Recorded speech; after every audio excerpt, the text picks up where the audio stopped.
नमस्ते स्टूडेंट्स। आज हम भारत की लाइब्रेरीज के विकास के बारे में बात करेंगे, जिसका टॉपिक है major committees and commission on Indian libraries.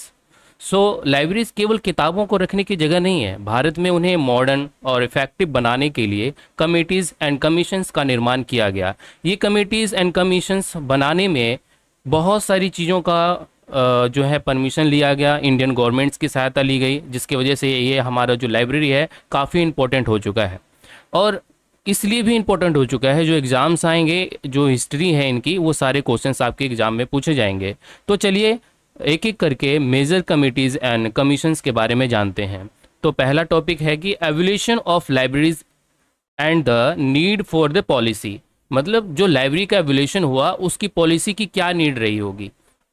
तो committees commission have played a pivotal role. It means ये जो है हिस्ट्री इसकी बहुत पुरानी है। पुराने ज़माने में लाइब्रेरी मंदिरों, मठों और यूनिवर्सिटी में होती थी, जैसे नालंदा यूनिवर्सिटी की जो लाइब्रेरीज़ है। एंड फिर उसके बाद ब्रिटिश राज आने के बाद उसकी लाइब्रेरीज बनी। उन्होंने इम्पीरियल लाइब्रेरी कैसे खड़ी की और किस तरह से बनाया, इन सब के बारे में हम इस जो कमीशन है लाइब्रेरी की, उसके बारे में हम जानेंगे। तो इसलिए जो गवर्नमेंट है, उन्होंने यूजीसी से ग्रांट करवाया, जिसे हम यूजीसी ग्रांट कमीशन कहते हैं। अलग अलग कमेटीज़ एंड कमीशन बनाए और इनका मकसद यही था कि लाइब्रेरीज प्रोफेशनल को आगे बढ़ाना है, उनको कैटेगराइज करके मैनराइज करना है। तो इसमें मेन 3 टॉपिक्स दिए गए, जिसका नाम है to make library service systematic and to professionalise library professionals, to modernise the library system. और हाँ, इस पूरे सफ़र में एक नाम बहुत ही इंपॉर्टेंट है, जो कि सारे लाइब्रेरी प्रोफेशनल्स जानते हैं। रंगनाथन भारत में लाइब्रेरी साइंस का जनक कहा जाता है, जिसका नाम है डॉक्टर एस आर रंगनाथन, जिसे हम फादर ऑफ लाइब्रेरी साइंस कहते हैं। कहाँ के लिए? इंडिया के लिए। ठीक है। और उनके जो 5 लॉज हैं, यही बहुत ही ज़्यादा इंपॉर्टेंट है हमारे लाइब्रेरी प्रोफेशनल्स में, जो कि बेस है लाइब्रेरी साइंस का, जिसे हम लाइब्रेरी फिलोसफी के बेस भी कहते हैं। Pre independence committees and commissions, मतलब स्वतंत्रता से जो पूर्व कमेटीज एंड कमीशंस बनी, उसके बारे में क्या इंपॉर्टेंट रखता है हमारा लाइब्रेरी साइंस। तो भारत में पुस्तकालय का विकास जो है, उनका जो नींव रखा गया, वो स्वतंत्रता से पहले ही रखी जा चुकी थी। ब्रिटिश शासन के दौरान भी कुछ महत्वपूर्ण कमेटीज एंड कमीशन पुस्तकालयों के लिए बने गए। तो वो क्या है? तो पहला उसका नाम आता है इंपीरियल लाइब्रेरी कमेटी, जो कि 1902 में स्टैब्लिश्ड हुआ। This committee was formed to the advise on the administration and development of the Imperial Library। मतलब Imperial Library के लिए क्या डेवलपमेंट होनी चाहिए, उनका एडमिनिस्ट्रेशन क्या होना चाहिए, इन सभी चीज़ों के लिए लाइब्रेरीज क्यों इम्पोर्टेंट है।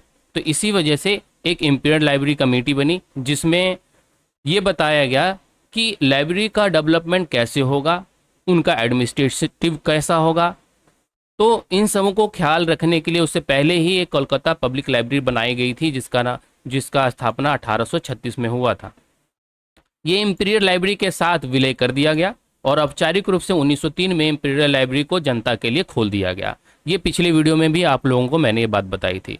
और मेन रिकमेंडेशन क्या रही इसमें? इंपीरियल लाइब्रेरी का जो कमेटी बना 1902 में, उसका मेन रिकमेंडेशन क्या था? उसका मेन रिकमेंडेशन था कि फोकस करना किसके ऊपर? Proper organisation and management of the imperial library. जो इंपीरियल लाइब्रेरी है, उसका उचित संगठन होना चाहिए और उसका मैनेजमेंट भी सही तरीके से होना चाहिए, जिस वजह से ये इंपीरियल लाइब्रेरी कमेटी बनी। It let down the guidance for the cancellation development and services. इनसे इसके संग्रहण, विकास और सेवाओं के लिए एक दिशा निर्देश किया गया। उसका इम्पैक्ट क्या पड़ा? इंपीरियल लाइब्रेरी कमेटी जो 1902 में बनी थी, उसका इम्पैक्ट क्या बना? This committee played a role shaping the early structure and the function of India's premier library, setting up precedent for the national library development। इस कमेटी ने भारत के प्रमुख पुस्तकालय की प्रारंभिक संरचना, मतलब जो कि आज़ादी से पहले ही लाइब्रेरी कुछ चीज़ें जो बनना स्टार्ट हो गई थी, उसमें प्रारंभिक संरचना कैसी रही और उसके कार्य को आकार कैसे दिया जाए, ये सारा इस कमेटी में बताया गया। जिसने राष्ट्रीय पुस्तकालय विकास के लिए बहुत ही मिसाल कायम की। यानी कि आपको ये पता रहना चाहिए कि जो प्री इंडिपेंडेंट थे भारत, उसमें जो पहली कमेटी थी 1902 की थी, जिसका नाम क्या था, इंपीरियल लाइब्रेरी। अब बात करते हैं कलकत्ता यूनिवर्सिटी कमीशन की, जिसे हम सैडलर कमीशन भी कहते हैं। इसका इस्टेब्लिशमेंट जो है 1917 से 1919 तक चला था। तो क्या था भाई, इसका चेयरपर्सन कौन थे? इसके जो चेयरपर्सन थे सर मिचेल अर्नस्टेड सैडलर, इनका पूरा नाम था सर माइकल अर्नस्टेड सैडलर, जिसको सैडलर कमीशन भी जाना जाता है। Appoint to the inquire into the problems of Calcutta university, this commission also examined the state of university libraries. मतलब कोलकाता विश्वविद्यालय की समस्याओं को जांचने के लिए नियुक्त किया गया था। किनको नियुक्त किया गया था? सर माइकल अर्नस्टेड सैडलर, जो कि सैडलर कमीशन के नाम से जाने जाते हैं। और इनका जो कमीशन दिया गया, कोलकाता विश्वविद्यालय आयोग का नाम दिया गया। इनका मेन रिकमेंडेशन क्या था? It highlighted to the poor condition of the university library. मतलब यूनिवर्सिटी लाइब्रेरीज की जो खस्ता हालत थी, उनको सुधारने के लिए, उनका जो सिस्टम बहुत ख़राब था, नीड थी उनको इम्प्रूवमेंट की। तो मेन रिकमेंडेशन इसमें रखा गया कि जो भी पुअर कंडीशन है यूनिवर्सिटीज़ लाइब्रेरी की, उनको सुधारा जा सके।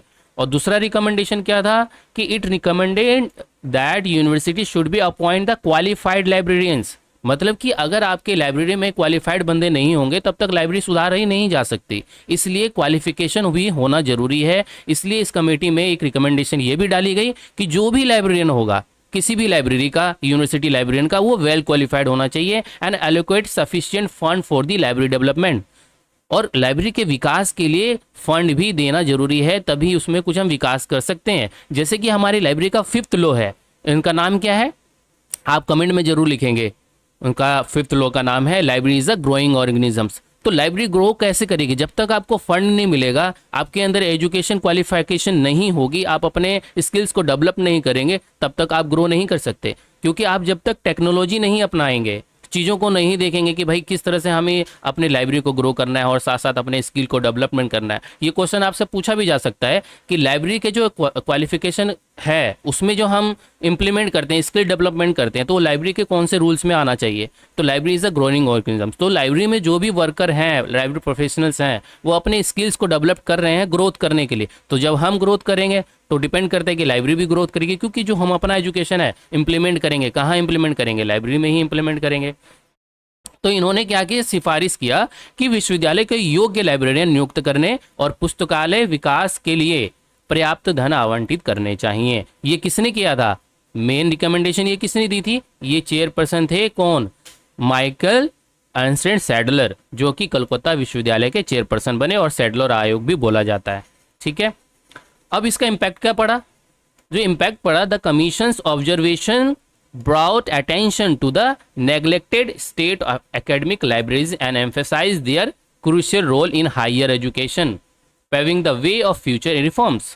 मतलब आयोग के अवलोकन के ने जो है एकेडमिक पुस्तकालयों की उपेक्षित स्थिति पर ध्यान आकर्षित किया और उच्च शिक्षा में उनकी महत्वपूर्ण भूमिका पर जोर दिया, जिससे भविष्य में सुधारों का मार्ग प्रशस्त हुआ। मतलब इम्प्रूवमेंट होना स्टार्ट हो गया सैडलर आयोग के द्वारा।